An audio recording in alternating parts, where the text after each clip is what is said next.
Well, 9's gone in, but unfortunately for him, so is the cue ball. Yeah, I didn't really see how the 9, it was obviously a kiss. The cue ball didn't seem to have many kisses. Could be wrong in that department, but might get another look at the break. But one thing we will see, and we'll get to see a lot more of his opponent's game from Khalid, is when you have ball in hand, you know, you can get a little more information about a player once they start with ball in hand. Oh, and Tien has just knocked in a triple combination to defeat SVB 9-8. And that really is a big story, isn't it? Shane Van Boening, twice the runner-up in this World Championship before he won it in Milton Keynes 3 years ago, beaten here on the opening day. So he will be off to the loser's side.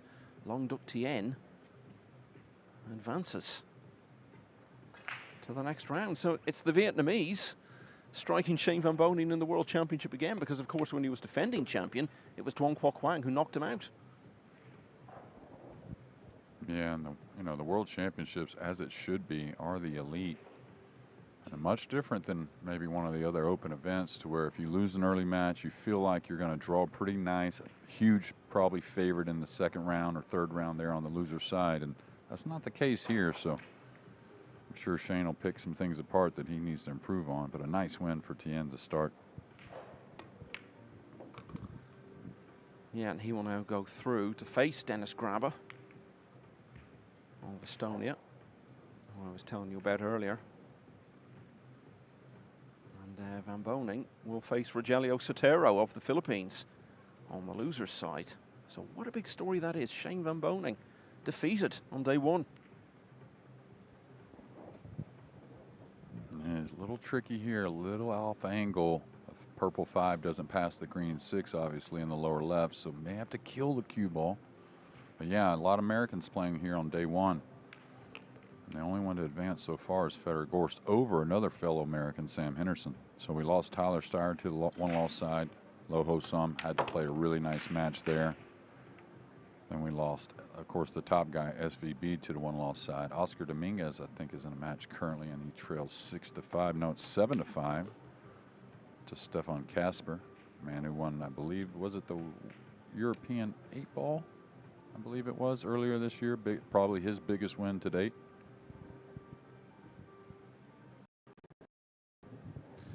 Yeah, and another well-known name, Wojciech Szewczuk, semi-finalist last year, but level at 7-all with Fu Che Wei. That one going on right in front of us here.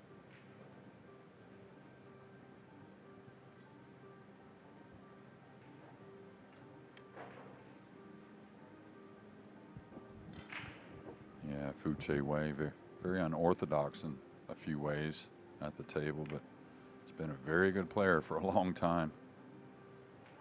Deceiving, really.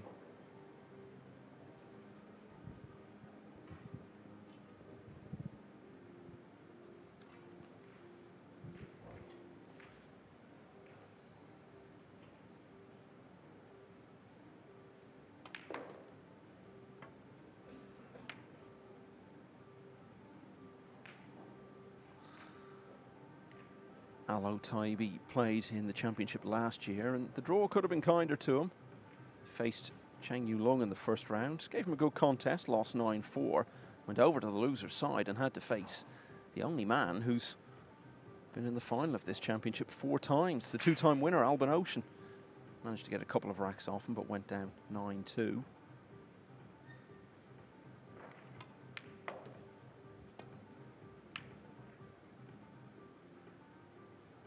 In terms of last year's championship, Jeremy, poignant to think that Shaw last year in this very room was playing Chang Yung Lin, in view of what we were talking about earlier in the program.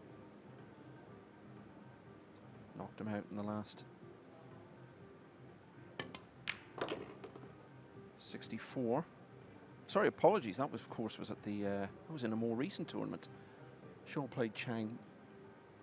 It was the UK Open, actually, wasn't it? He played Chang Yung Lin. Yes, yes. But still, point I'm making, remarkable to think as recently as that he was in one of these arenas. Yeah, I'm not sure about it, but is that who he beat in the final of the US Open when he won it? Was it Chang Jung Lin? I know he ran deep there, lost in the final last time SVB won it. No, it was Catchy who Shaw beat. Yeah, the year he won it. So Jason Shaw leading 3-0. And as dominant, really, as we would have expected in the early stages of this match. Yeah, that was in the last 64 of the UK Open. He had coasted through Shaw to the single elimination stage and then faced Chang Yong Lin, as we were saying. Got through another couple of rounds, and I think a lot of the big names were missing from the quarter-final lineup, and then he was just heavily beaten.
To the opening night of this World Championship, and Jason Shaw of Scotland is off to a fine start against Khaled Al Otaibi of the host nation Saudi Arabia. Shaw leading 3-0. And every bit as dominant as we might have expected in the early stages. You know, we were talking earlier there about his win against Chang Yong Lin at the UK. Remarkable to think, in view obviously of recent events we were discussing earlier, and such a disappointment to him. And I think really the chance that he had once he got to the quarter-final stage weighed on him a bit too heavily. He was talking up his chances, Shaw, in that UK Open, not in public but behind the scenes. He was acknowledging it was a great chance for him to win the UK Open as a UK player, and then was heavily beaten by Jonas Suto. So that was a very disappointing way for that UK Open to end for him. Also did well in the other big field matchroom event we've already had this year, the European Open. Sarajevo back in the spring, got to the last 16, and it took the eventual champion Joshua Filler to defeat him. That is Khaled Al Otaibi, one of the Saudi Arabians in the field, and of course everyone here hoping, Jeremy, that one or two of them will come through and make a bit of an impact. Yeah, absolutely. I was pretty impressed with last year's performance from the Saudi players. I mean, I don't think any made to the final 64, but a couple of them were in that round to get to that point, and you know they just want to build on that. That's what the kingdom and what they're doing here for pool and snooker and whatnot to just try and grow the sport not only around the world but within their own homeland. Yeah, the other thing worth saying is that even a lot of the Saudi players who did go out early, we would have looked at a lot of the matches they were playing and the opponents they faced and expect them to lose a lot more heavily than they ultimately did. So that was to the credit of the home contingent as well. Yeah, absolutely. You can see Shaw with the one down. He's got a gap here on the two, maybe a makeable gap to get at that blue two. But, you know, Carl and I came early here to Jeddah, you know, to do a few things, of course, with the venue and the event and whatnot, help the crew out. But the main thing was to train with the juniors that we trained with last year. And we saw big improvements from last year with the ones that we had again this year, but then also some new ones that came along in just a few days and really took the information to heart. They really, really want to be champion pool players. Yeah, and it's like all these things, it's all about getting numbers, isn't it? And the more youngsters you have in a particular country, the more chance that you'll hit the jackpot with one or two of them. Shaw did not hit the jackpot there, though. You rarely see it. He's got really good timing. And I think that's what makes him to us, you know, make the game look so easy. But yeah, I mean, just before last year's event, I was talking to some of the higher ups in the pool and snooker, the Billiards and Snooker Federation. But you know, they maybe had 60 kids maybe in the entire country that really wanted to play organized pool. Now they're up to 400 to 500 already, is what I was told. So that number's just going to grow. More pool rooms being built.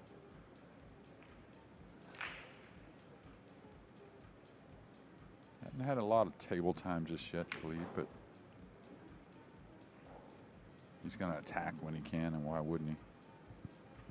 Shaw may have to elevate the cue stick here. I don't believe the pink passes the purple 5. So that pink is the 4, so he'll have to play off the red 3 to get to the 4.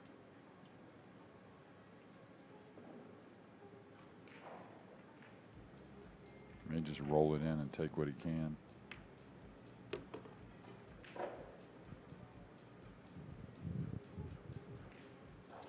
We talked about his exploits at the UK Open recently. In this tournament last year, he had a very tough start. Had to beat Jeffrey Rodder and Johan Chua just to get through to single elimination. And once there, he beat Mustafa Alnar. Of course, had defeated Fedor Gorst earlier in the tournament, but then lost to David O'Cady in the last 32. And as I was saying, he's gone out at that stage the last 3 years. He's only once been beyond the last 32 of the World Championship, and that was 9 years ago. It's the eventual champion of that year, actually, Albin Ocean, who beat him in the quarters.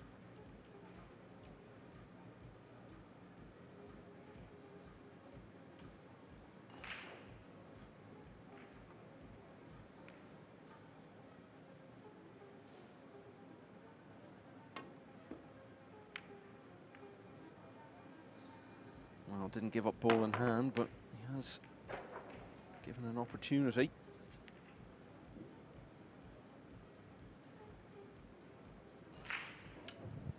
Yeah, difficult layout though. He's stretched here. He's got a stun across. Needs to maintain an angle on the purple 5 to get up for the green 6 and then back down for the brown 7. So that's when the racks start to lay very difficult, where you got to move the cue ball up and down the table. Of course, clusters are always a main problem, but Jason very good with the rest. Spoke a little too soon.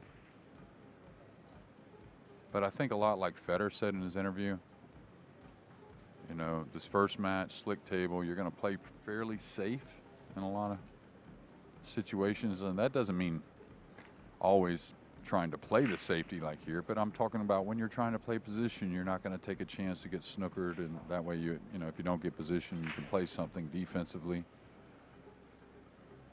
and so on. Speaking of Federer-Gorst, who you mentioned there, the defending champion now knows who he'll play next. Francesco Candela of Italy has won 9-2 over the Philippines player Marlon Caneda.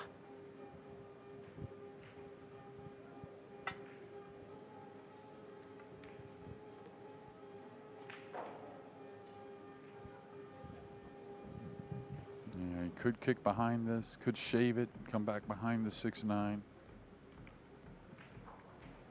I kind of like that myself, especially with the 8 there. If you kick behind it and send it up table, if you don't get the snooker, Jason's going to play a snooker back behind the 6-9. So we'll see.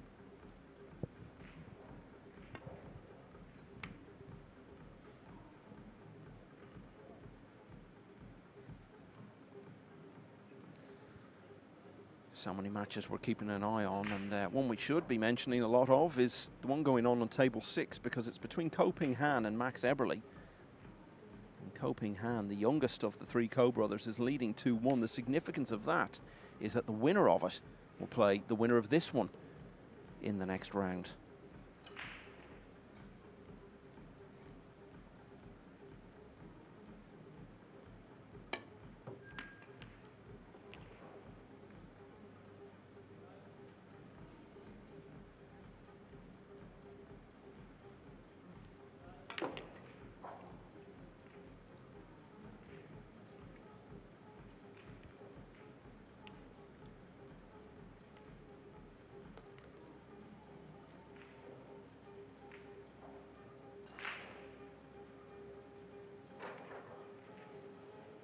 One thing you would say, Jeremy, I don't know about you, but it doesn't look to me like Alo Taibbi, despite the golfing experience, is phased by being out there on the main table. There's been no signs that he's in any way overwhelmed by all that, which is a good sign.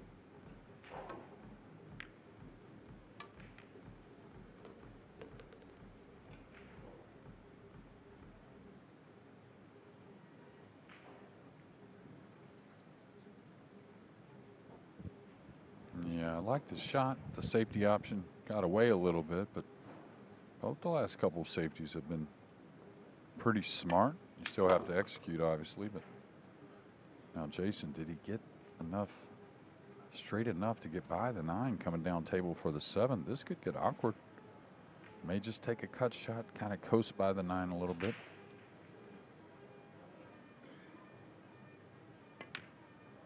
He kind of stun followed it. Really nice.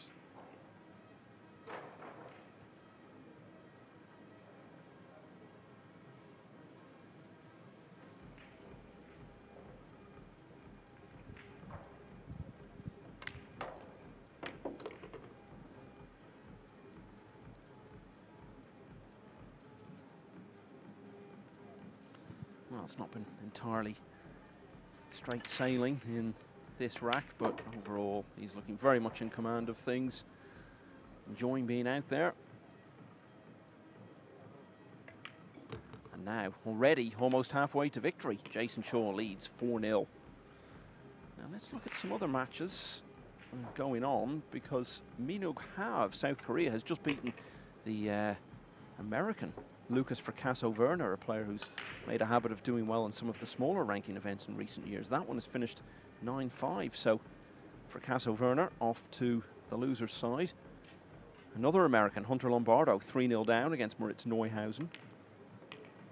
Jeffrey Rodd has won the opener against Shaw's fellow Scot, Fraser Patrick. 5-all now between Georgi Georgiev of Bulgaria and Mustafa Alnar, who had that win we were talking about against Gorst last year. As we look back at some of Shaw's moments so far. Pito and Jose Alberto Delgado level at 1-all. Petri Mäkinen, who got to the semi-finals of that UK Open that Capito won last year, has a 6-5 lead over Poland's Simon Kural. Torsten Homan, twice a winner of this championship, the first of them, well, some 22 years ago now, leading Mohamed Al Duais 4-0. And Wojciech Szewczyk, semi-finalist 12 months ago, on the hill now at 8-7 against Fu Che Wei. Oscar Dominguez trailing 7-6 against Stefan Kasper of Germany. Ralph Souquet, another German who's won this title in the past, level with Su Jian at 7-all. Mario He, who's been a semi-finalist in the World Championship, trailing 3-0 to Marco Teucher. Tell us about this break then, Jake. Oh, when we came out with the new rule, the break box, and of course the 9 on the spot, players had to, really experiment and figure out what works for them. And there's many different ways to do it. I think FSR is the one who found it first and dominated for some 18 months, it seems. But Shaw pulls the cue ball a little more inward. Feels like he can hit a little more speed on the rack at times, and he's very consistent with the 1 down. So that's why we always consider him a threat, not just to how good he is, but you got to have a good break to win these events, and he certainly has one. You don't want to take your opponent for granted, obviously, but does it get to a stage in a match like this where he's so comfortable and he's so much on top that it almost becomes something he sees as a workout on the table and a chance to be out in the main arena and just get himself going again? Does it move past the point where he's even really thinking about winning the match because he's in this position? Well, what I equate it to is, I've rarely ever practiced with another person. I did spar occasionally, but I'd practice with some friends that were lesser players, and I would play super serious because I was preparing for an event. And I think it's the same here. We all know he's a huge favorite, but he's got to think of future matches to not only feel good about the stroke, but get that mental game intact because, if anything's ever going to hold Jason back, it's the mental game at times.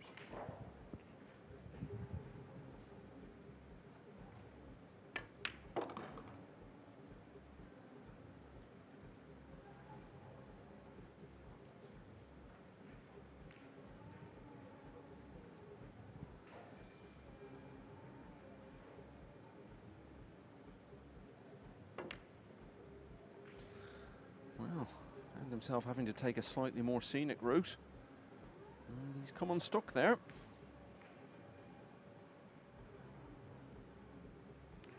So, an opportunity for Khaled Al-Otaibi. Obviously, his first priority as such a big outsider. Let's try to avoid being nilled.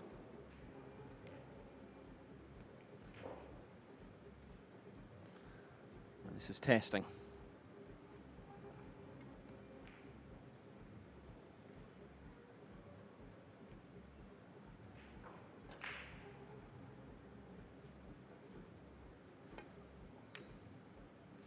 Well, that, you have to say, is pretty impressive.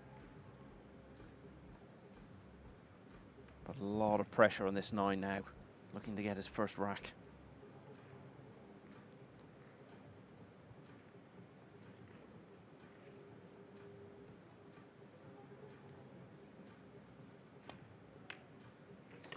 Well, didn't want to waste the good shot he'd played on the 8. He produced another decent one on the 9. So looked for all the world as though Shaw was going to run out from the break there and go 5-0 up.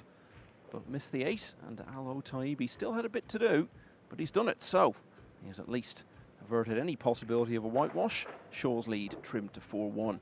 Shaw, as we were saying, has never been to the semi-finals of this World Championship. Woo Kun Lin has, and he's cleared the first hurdle this time with a 9-0 win over Sullivan Clark of New Zealand.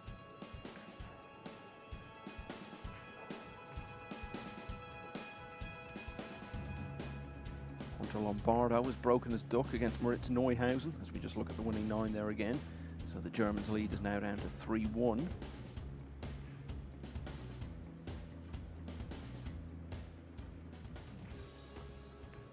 And I believe, in fact, I can now confirm that Wojciech Szewczyk, a semi-finalist last year, has beaten Fu Che Wei by 9 racks to 7.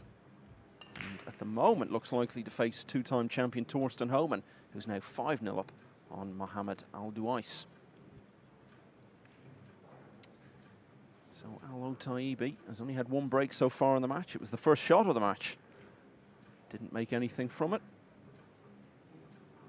Here comes his next attempt.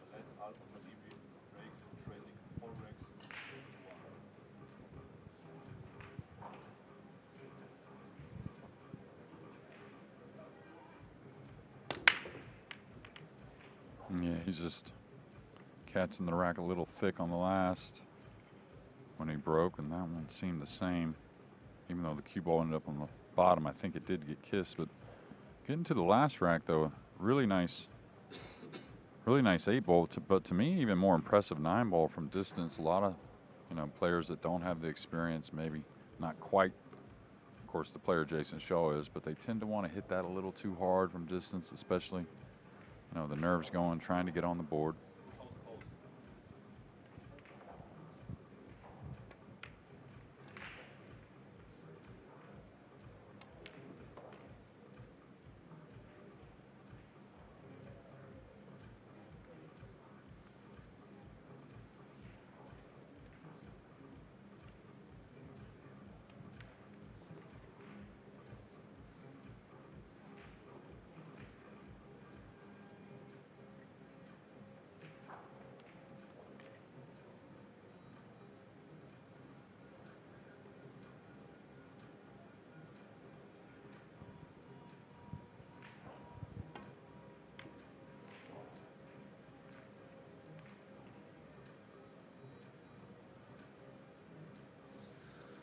One thing that may help Shaw in terms of trying to improve on that World Championship record, Jeremy, is later and later in the year. We had it in the spring in 22 and 23, and then it moved to June last year. Now it's July, and he always seems to play better as the year goes on. His best results always seem to be in the second half of the year. So,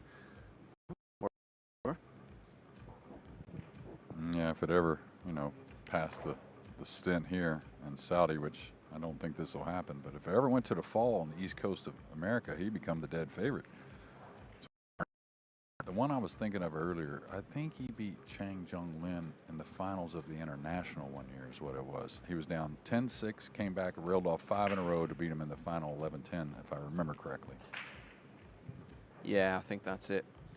I think you've nailed that one. The International Open, very similar really to the big Matchroom Open events in terms of prize money and quality of field.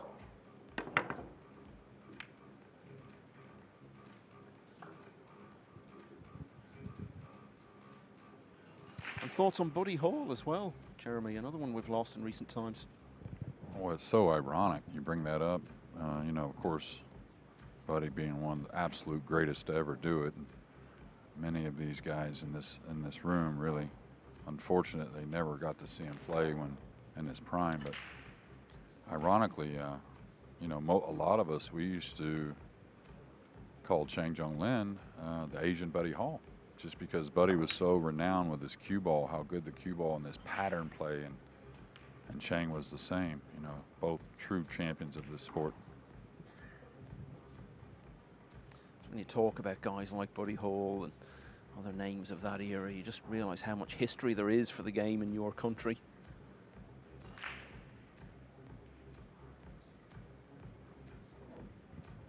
Yeah, of course, this is where American pool originated, in America, but I was very fortunate to catch a lot of those guys, at the end of their prime and on into the glory years, but learned a lot.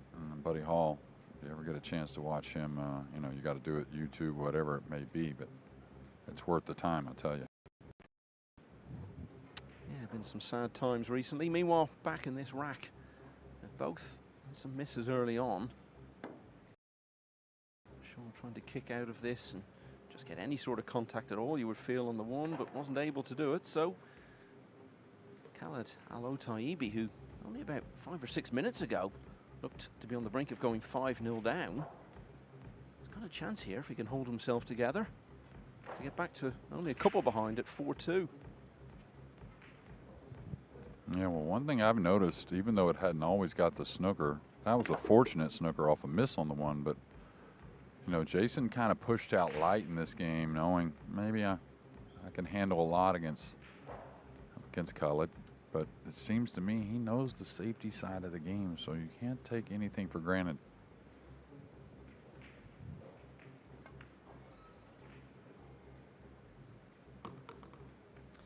As we said, he did well to pot the 8 and the 9 when he got the unexpected chance at the end of rack 5, but that's the sort of thing the game of 9-ball can throw up. Late in the rack, you find yourself only needing to pot a ball or two. This, though, is a totally different challenge. Got to hold yourself together for a much greater number of shots. It'll be interesting to see how he stands up to that.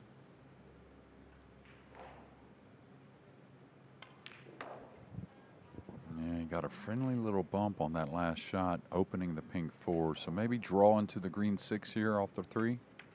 Oh, he's playing for the gap. So that's a pretty confident shot to come up into that position there. So try to keep the game as simple as you can.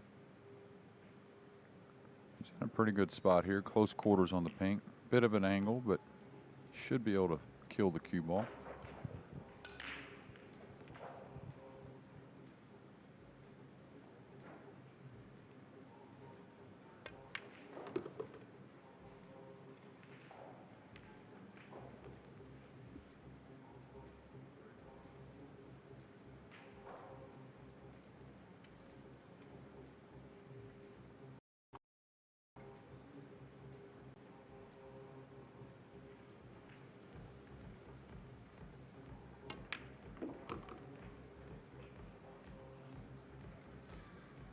So many players from the host nation in the field, as we were saying, and whatever the eventual outcome, if Alo Taibbi could win this rack and maybe even a few more and get a respectable score, even against a stature and reputation, that's bound to give encouragement to the other Saudis in the field.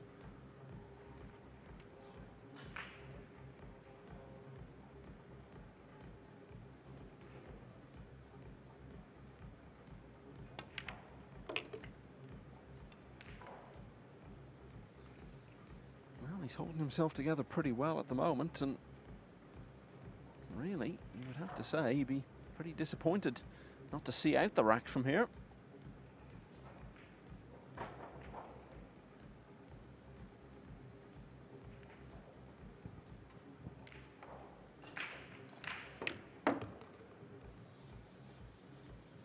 Oh, but hang on, hang on.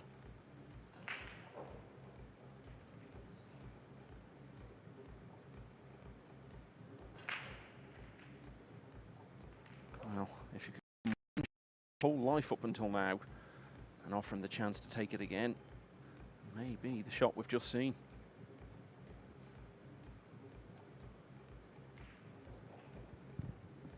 Yeah, and he's going for the extension. He's awfully stretched across, and when the cue ball's near the rail like this, it's a bit harder to judge.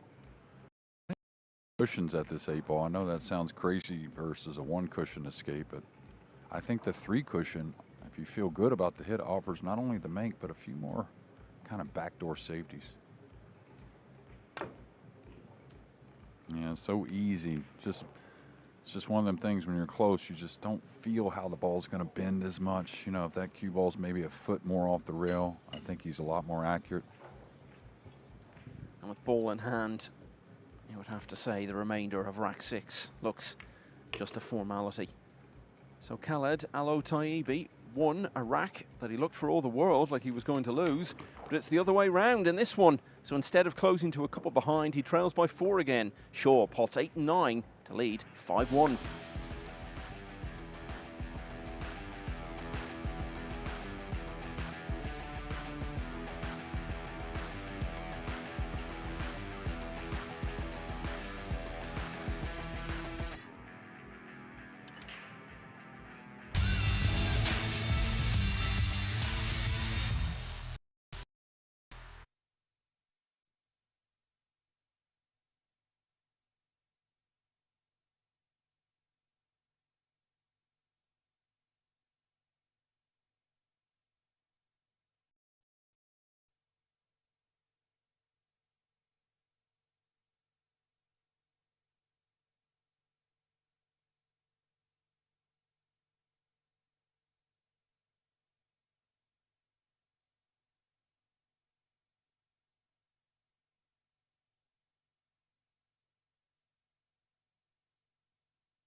4-0 down, Khaled Al-Otaibi unexpectedly won the 5th rack.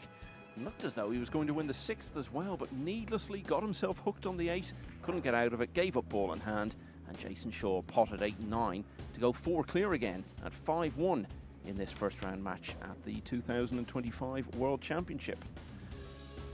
Another Saudi Arabia player, going very well, Mohammed Babad, is 3-0 up on Albania's Kledio Kaci. Moritz Neuhausen now leading Hunter Lombardo 5-1. Mustafa Alnar on the hill at 8-6 against Georgi Georgiev.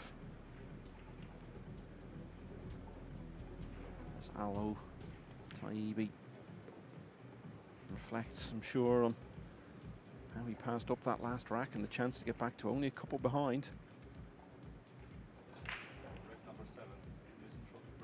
Oscar Dominguez playing a number of Mosconi Cups for the US. 8-7 down against Stefan Kasper. Well, actually, that one has just finished.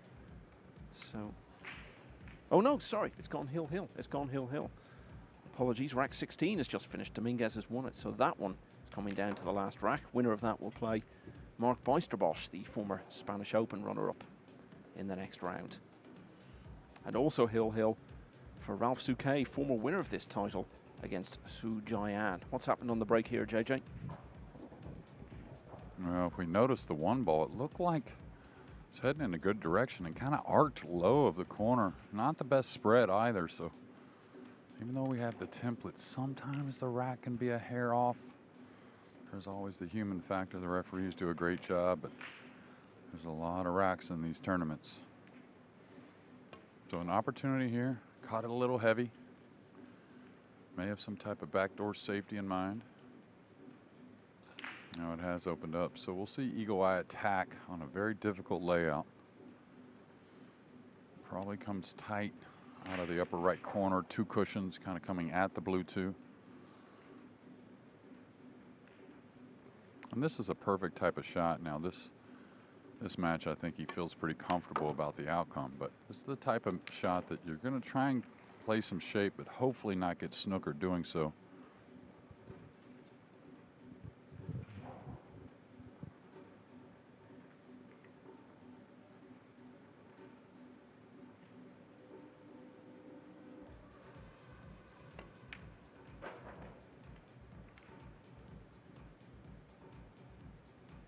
Just trying to keep you across as much as we can here. I told you about Mario He, who was pretty close to getting to the final of this championship a couple of years ago. It's 3-0 down early on against Dutchman Marco Teutcher, but he's got a couple back now, so only trailing by 1 at 3-2. Winner of that to play another former world semi-finalist, Wu Kunlin. In fact, Wu Kunlin against Mario He could have been the final of the championship 2 years ago if they'd both come through their semis. Yeah, and this 8-8 match is right in front of us. You can't see it, but we can. Oscar Dominguez has a chance for a break and run to end. That's how you want to do it. Of course, we'll keep you updated. Good luck hitting this ball. He's going to have to arc the cue ball, it looks like. Maybe go a little past the middle diamond, elevate the cue with a hair right English to try and straighten out the cue ball. This is, if you overhit it at all, you don't really give it time for the English to grab to get at.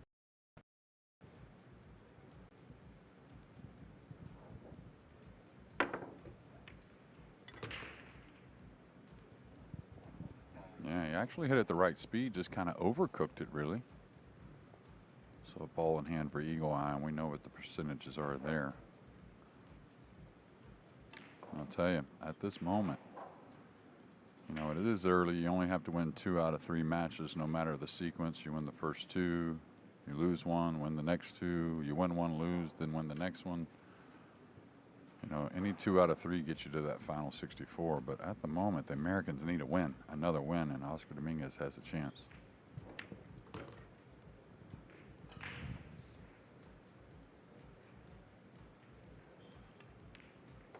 Yeah, the surprise defeat for Shane Van Bonen earlier. I know he's someone who you talk to a lot, and he likes to use you as a kind of a sounding board in the big events. Of course, you were very much in his corner when he won this 3 years ago. Do you think after a defeat like that, he'll want to talk about it?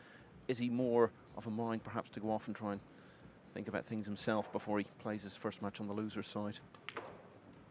Well, I saw him last week in Iowa, and he won both events there and played very well to do so. Of course, he's very comfortable, not quite the field of the World Championships, but, you know, probably just stick by himself a little bit tonight, you know, try and get that rest. He's got 2 more matches, but again, you're not going to be as big a favorite as you are on the one-loss side as you would be in some other events. So I suspect he'll be in here as early as he can to start hitting balls, preparing for a couple wins.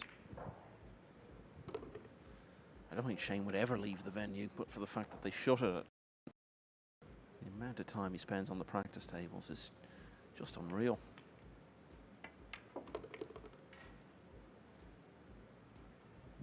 And of course, that's one of the stream tables, but you kind of wonder what happened in that match. He was down 3-0 to start, came back, got the lead mid-match, seemed like he was keeping the lead, and then lost, I think, 3 out of the last 4 games to lose the match. So he'll know as well as we do, and he'll know how to make those adjustments.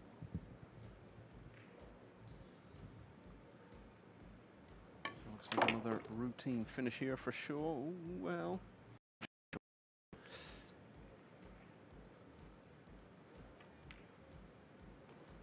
So this will be the biggest gap between the players yet. 5 racks in it now, and Shaw is already just 3 away from victory. He now leads 6-1. Jani Oski of Finland, a player I know you rate very highly, Jeremy, and are expecting big things from him. He's won the first couple of racks against Hussein Ali Yaqub. Yeah, Uski, I think what I love about him, and I think he would agree, maybe not the most talented out of the bunch here in the room. Got some talent, obviously. You can't play the way he does. But he's such a guy that keeps grinding and trying to improve, and, you know, got on that World Cup team for Finland and shined pretty well, I thought, overall, considering the situations. Now, he's been a little quiet the last year and a half or so, but, you know, that's how this game is. It's very touchy. Doesn't take much.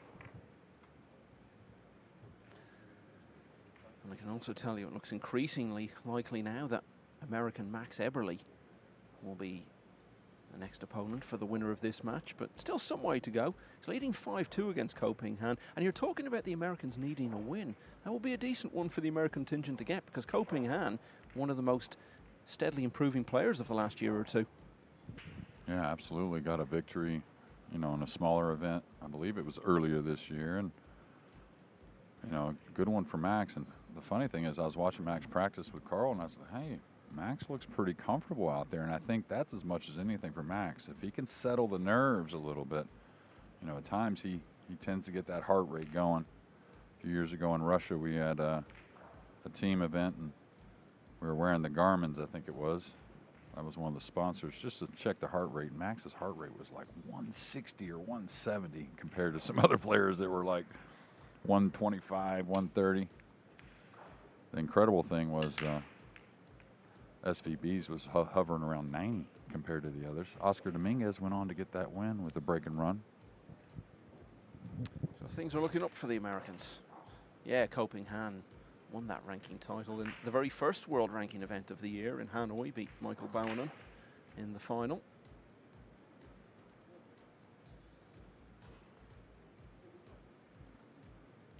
Anton Raga, player who did very well in this championship last year, playing one of the Saudis, Fahad Al Dayan. It's 1-1 at the moment. Jose Alberto Delgado, former European Open semi-finalist, leading 4-3 against last year's UK Open winner, Robbie Capito. Torsten Homan, 2 times the winner of this championship. Still going strong after all these years and on the brink of victory. In fact, just as I say that, he's completed victory, 9-1 over Mohamed Al Duais, and will now play last year's semi-finalist Wojciech Szewczyk. Already you can see a few of the matchups for the next round being formed, and some quality ones in there. Not really sure at the length of this delay.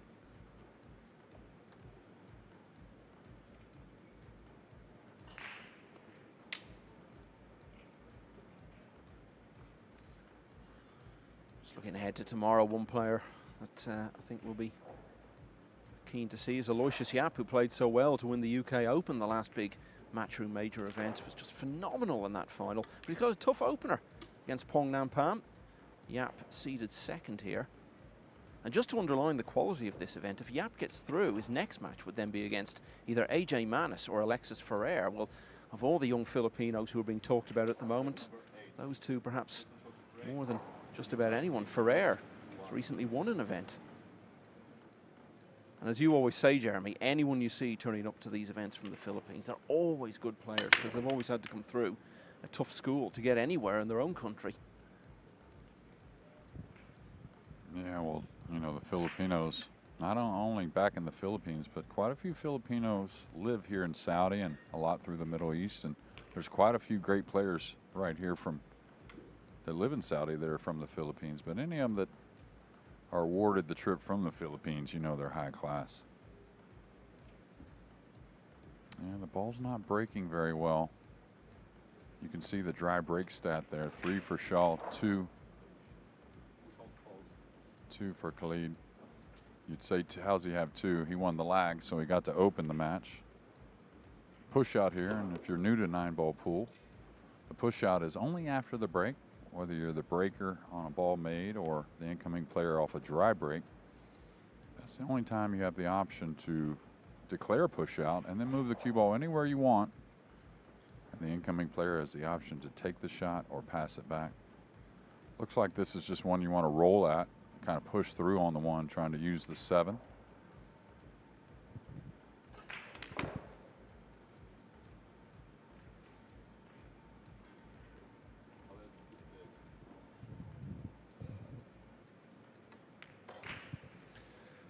Match worth keeping an eye on that's just starting out on table 16. 2 players with big pedigree in this championship. Joshua Filler against Ko Po Cheng. Filler, winner of the championship in 2018. And let's see if you've been listening over the years, Jeremy. Ko Po Cheng, what is the one thing you can say about him that you cannot say about any other player in the game's history? To make it to the final of the World 9-ball twice without winning, is that correct? You have been. Well done. Yeah, 2 times in the final. He's lost them both. No other multiple finalists who haven't won it.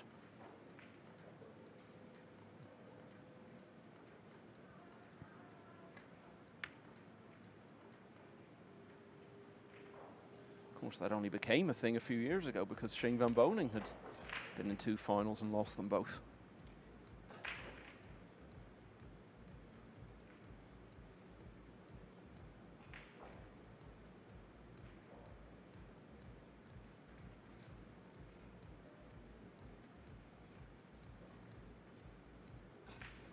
So Mohammed Babad of Saudi Arabia now has a 4-0 lead over Claudio Kachi of Albania.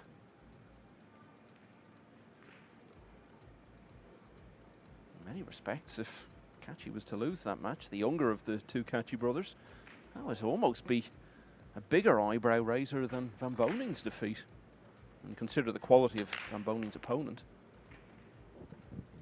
Yeah, I'd say 100%. Of course, Saudi trying to grow their pool games here in the kingdom, so we don't always know the caliber of all the Saudi players in some of these home countries.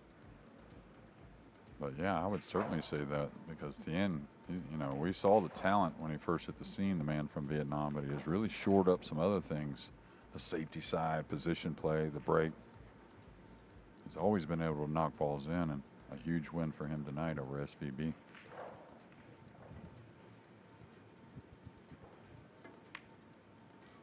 Yeah, and Claudio Kachi is increasingly being known in his own right. He's done well in a number of these big matchroom events, and just last month he won one of the smaller world ranking tournaments in Bucharest and beat no less a figure than Joshua Filler in the final. So that is a really big story potentially developing there out on table 15.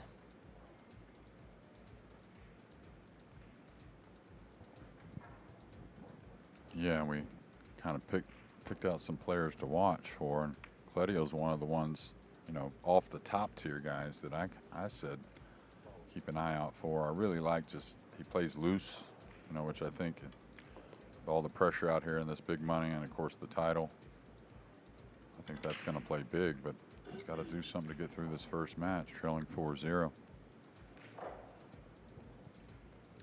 It's a ball in hand again for Shaw as he tries to plot his way to get within 2 of victory.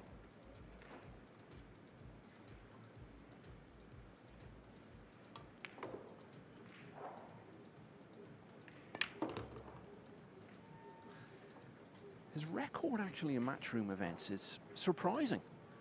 Shaw, you would have to say. Obviously he won in Hanoi, but when he won the US Open, that was before it was played in the style of one of these big matchroom tournaments. But he excels in the smaller ranking events, and he's particularly dangerous when he gets through to the later stages. He's actually played in 6 finals on the World 9-Ball Tour since the current structure was set up 3.5 years ago, and he's won all of them.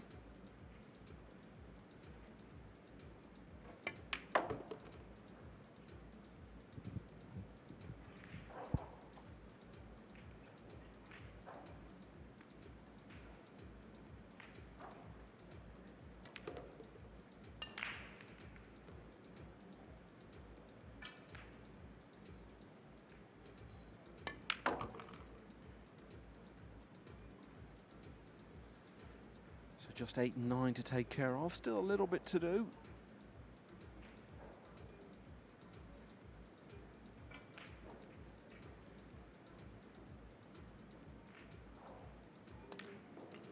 It should be no problem now. So looks like it's going to be 3 in a row for Jason Shaw.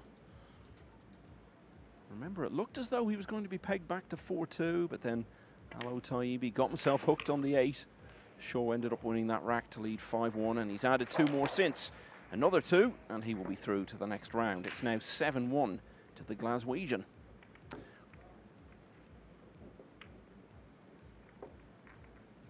Jeremy Jones has just put up his hand. I thought he was going to give me a high 5. In fact, he was telling me it's now gone 5-0 against Claudio Cacci in that match. What a story developing there. And Ralph Souquet, the champion of 29 years ago, has lost that hill finish against Su Jian, who will now face Lo Ho Sum, who had that win over Tyler Steyer earlier. And that means Souquet against Steyer in round 1 on the loser's side. And Steyer will be under a good bit of pressure there because he had that great run at the UK Open. And he'll have come here wanting to back that up. Waited a long time to go that far in a matchroom event. And he's going to face very tough opposition in the form of the 1996 champion Ralph Souquet. Jason Shaw then, just looking for a couple more. He's not been faring particularly well with the break tonight.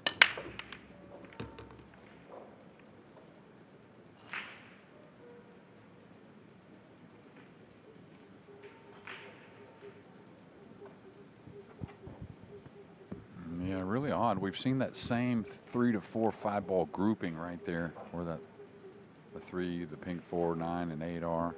Now he'll shoot at this with the 2 hanging. Try to figure out some type of way to play rail first. I kind of like the top cushion a little bit. Looks like the 2's a little above the pocket, just a hair, and so you may have to bend this off the top rail and may shoot with a bit of speed. It's got to have a little speed on it. Top English will open even if you put some right check. Oh, he held it up nicely. Gonna have to show us another on the red 3. Just one more result to bring you. Mustafa Alnar, who had that fine win over Federgors last year, has made a winning start here. 9-7 against Georgi Georgiev, the Bulgarian, who was a ranking tournament winner not so long ago.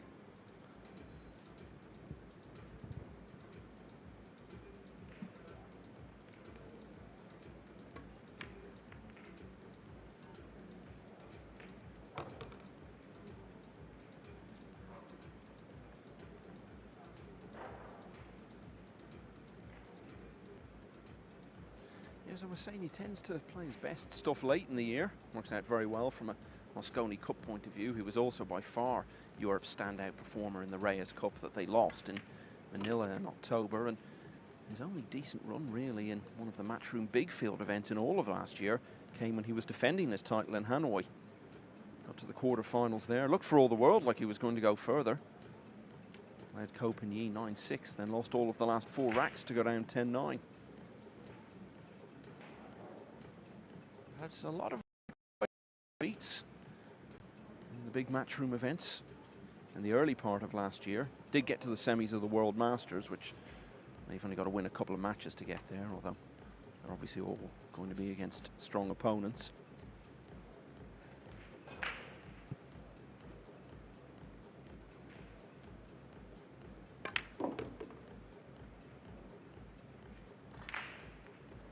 But he's associated so much with the team environment of the Mosconi. He's been on 7 winning teams now. Only Niels Feyen has been on more winning European teams, and indeed he'll equal that record this year if he's part of another winning European side in London just before Christmas.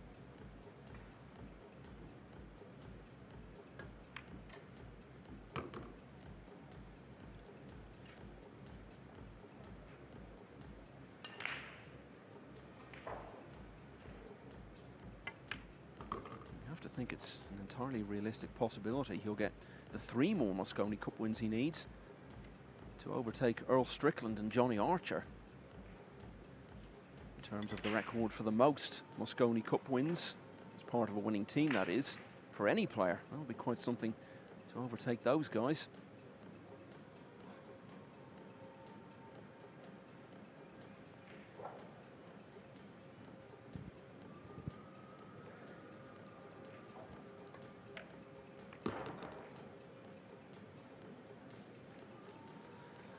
So one of the shortest racks of the match, this. And it takes Shaw within 1 of victory. He now leads by 8 racks to 1.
started this match by winning 4 racks in a row. He's just done the same thing again, and that's why he leads 8-1 and is breaking on the hill against Khaled Al Otaibi of Saudi Arabia in this first round match.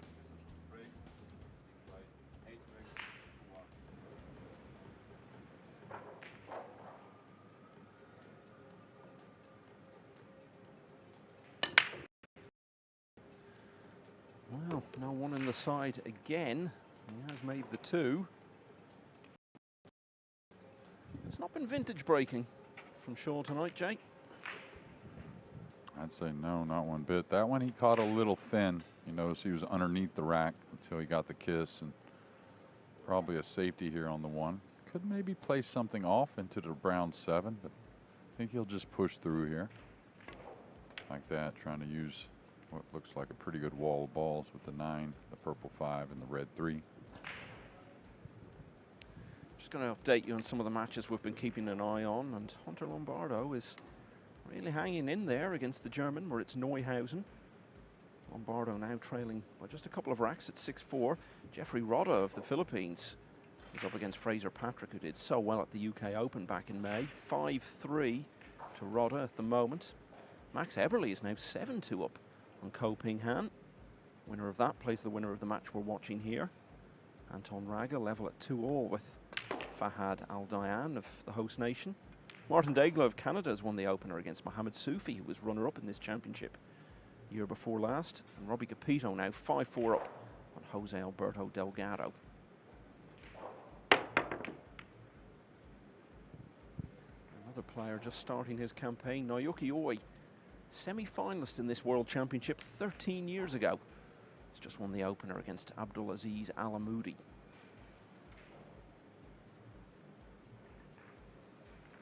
Mario Hees got back into it a bit, but behind against Marco Teucher. Only by a single rack now, though, at 5-4. Teucher was fast out of the blocks in that one. And Claudio Cacci has finally got his first on the board against Mohamed Babad, but still got a long way to come back in that one. It's 5-1 to Babad at the moment.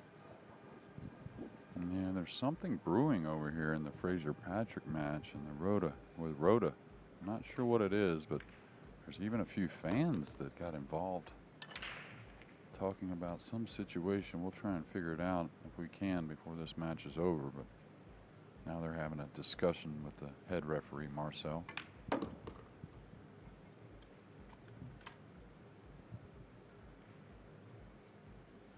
Yeah, no idea what that's all about. Hopefully we'll get some more information shortly.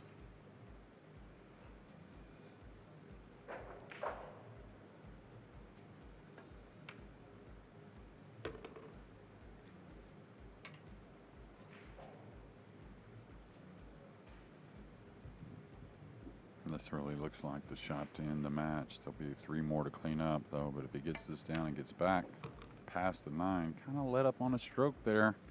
Gonna have issues.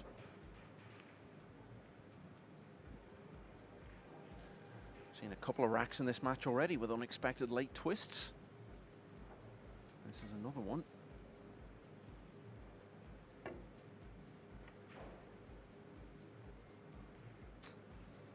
Okay, so great chance for Al Otaibi very late in the day to double his tally.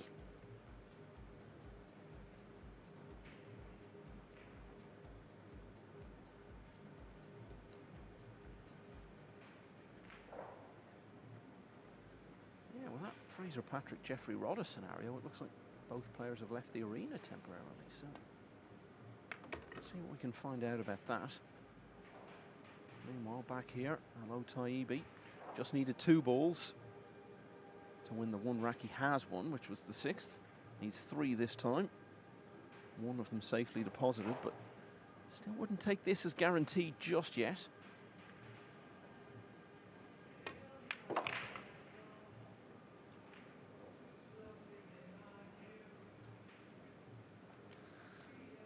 Oh, he's left himself a bit of a tester here.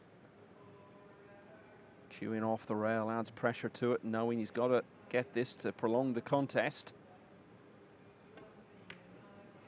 Yeah, that is no great surprise, you have to say. So this is going to be the end. Good chance for the man from the host nation to get it back to 8-2, but wasn't able to do it. So Shaw, with the simplest of nines, gets his World Championship campaign up and running. He has won the match by 9 racks to 1. And JJ, I believe you may have some news on the Fraser Patrick, Jeffrey Rodda situation. Yeah, it seems Rodda was on the 5 ball and called for an extension. The referee said he didn't have it.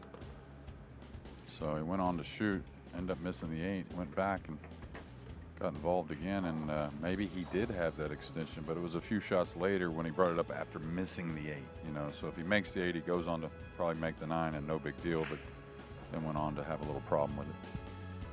As you can see there, that one's going on table 3, and it's Rodda leading at the moment by 5 racks to 4. So that's what's gone on today. Federer Gorst had his troubles early on against Sam Henderson. The American led 2-0, may well have led 3-0. Once he'd missed that opportunity, Gorst took total control. So the defending champion wins 9-3. Jason Shaw, we've just seen, get through very comfortably. On table 2, Oliver Szolnocki, semi-finalist in this championship 4 years ago. Good win against Felix Vogel, highly rated youngster. Robbie Capito now taking control against Jose Alberto Delgado. He's a couple clear at 6-4. And there you see on table 3 the one match that's already been completed this evening. Surely the story of the day so far. Shane Van Boening, the champion of 3 years ago, beaten 9-8 by Long Duc Tien and sent to the loser's side. Another American heading for the one-loss side is Tyler Steyer, recent UK Open semi-finalist, but beaten 9-5 by Hong Kong's Lo Ho Sum. And Moritz Neuhausen has just won the 11th rack to go 7-4 up on yet another American player, Hunter Lombardo. Well, that wraps up our coverage of this opening day, and we will be back tomorrow for the second day of the 2025 World Championship. There was only one session today, we'll have 2 tomorrow, so it starts at 1 o'clock local time. That's 11 o'clock in the UK. Thanks for your company tonight. We hope to have it again tomorrow. Bye-bye.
عم أسامة، اديني اديني بس اديني دقيقتين معلش واكلمك، اديني دقيقتين. انا اسف. ماشي يا حبيبي، ماشي. سلام. مهندس انا كده اسمع نفسي. مهندس مهندس انا سامع نفسي.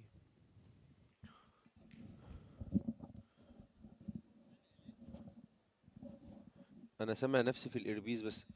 انا سامع في الايربيز بس مش سامع في ال مش سامع في الهيدسет. انا سامع في الايربيز مش في الهيدسет.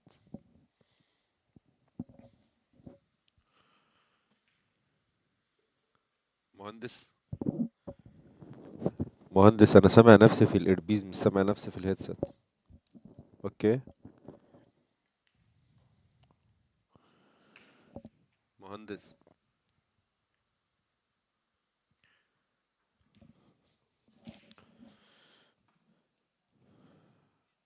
انا سامع نفسي في الايربيز مش في الهيدسет.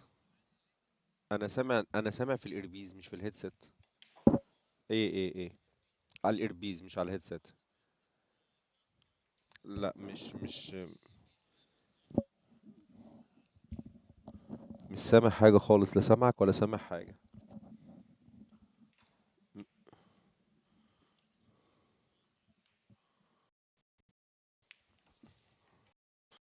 محمد سابنا ومشى. محمد سابنا يا ايهاب.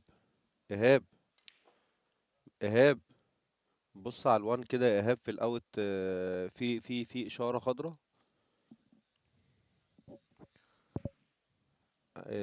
لا ما احنا عاجبنا كونفيرت. ايه ايه انا فوق. طيب ثواني.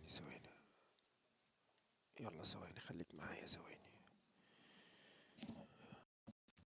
انت بعت.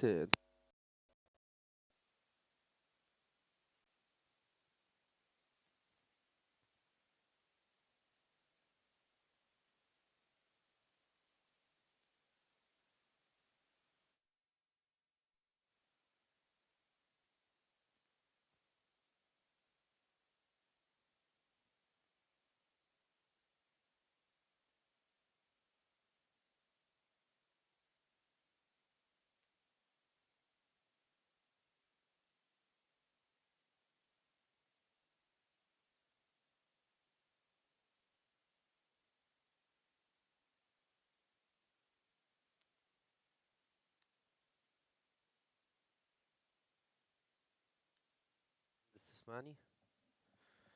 مهندس مهندس تسمعني؟ يا مهندس تسمعني؟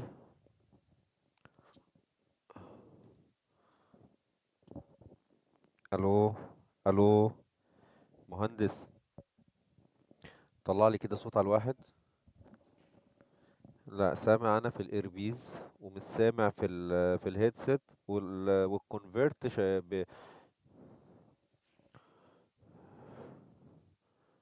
طيب هو عاطيلي اصلا ليفل دلوقتي على الواحد. عاطي ضوء اخضر على الواحد.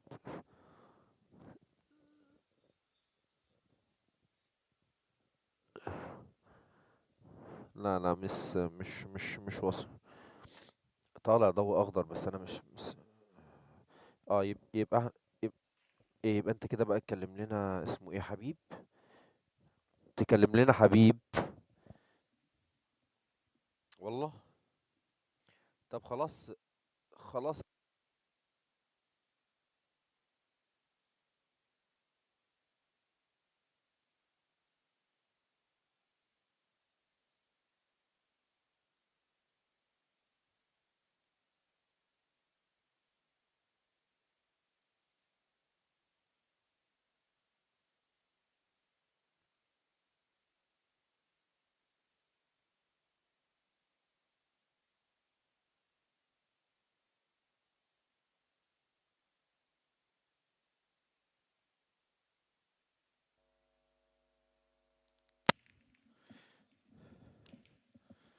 طب انت كده سامعني؟ بقول لك خلاص عرف المهندس طارق ان حبيب مش جاي، خليه يتصرف لنا في هيدسет. ما هو نفس المشكلة كلها في نفس الادوبتر. 3. خليك معايا ثواني.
لا، نفس المشكلة برضه.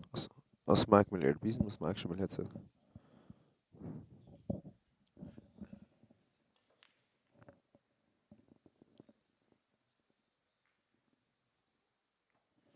طيب. ايه. يعني طيب، يعني انت عايزني دلوقتي احط الجاك ده دايركت مثلا في 3؟ اه والله ضيعت. يعني عايزني احطه في ال2، صح؟ ابشر، خليك معايا.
مش سامع برضه منه حاجة يا مهندس. مش سامع، مش شغال. المشكلة كده في الكونفرت ده يا مهندس. تسمعني يا مهندس؟ تسمعني؟ كده المشكلة في الكونفرت اللي هو جايبه ده. ايه. لا، احنا خلاص ما لناش علاقة بقى. هم يجيبوا لنا هيدسيت تكون شغال ان واوت، بس عشان نطلع احنا من القصة دي. اوكي.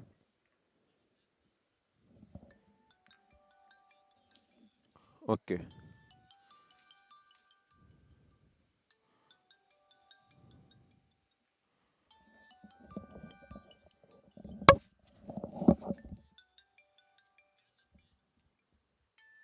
بتكلمني يا مهندس؟ النيك مايك ايه موجود 2؟ ايه في 2. يلا هسنكم وبعدين اكلمك على الموبايل. اوكي.